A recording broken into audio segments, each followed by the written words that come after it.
So as a nationally certified interventionalist, I wanted to understand more about trauma. So I'm in week 7 of my rapid resolution training course. To begin with, RRT is about shifting the way a client's mind is processing data. Some of the differences, what I've learned with RRT and traditional therapy is RRT, the therapist always starts with a general intention, is leading rather than following, and is responsible for the shift and transformation for the client. And they're going to do this in 1 to 3 sessions, not in months. And RRT is not about a truth. It's about this. I invite you to think with me for a moment and see this through my lens. Let's examine how a traumatic event is viewed with abnormal thinking.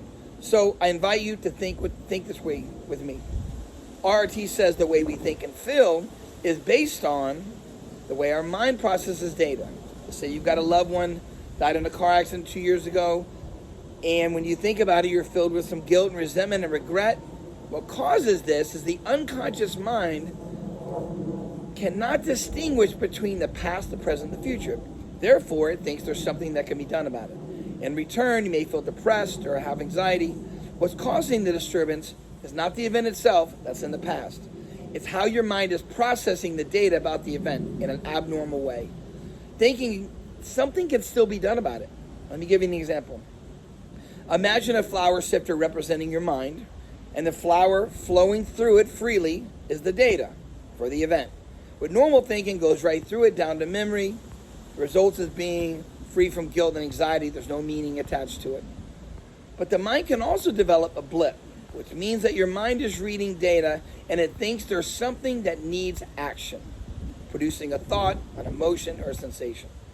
For this lesson, let's call that a clump or an abnormal way of thinking.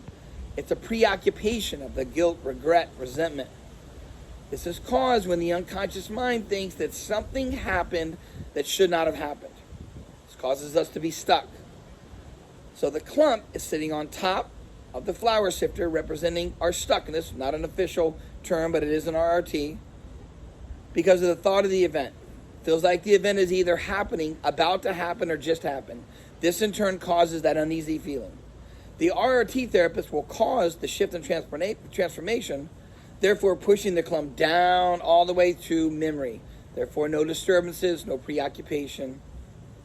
So I've only scratched the surface here. For more information, you can look up John Conley and RRT. Go to rapidresolutiontherapy.com. My video in no way represents the Institute of Rapid Resolution Therapy.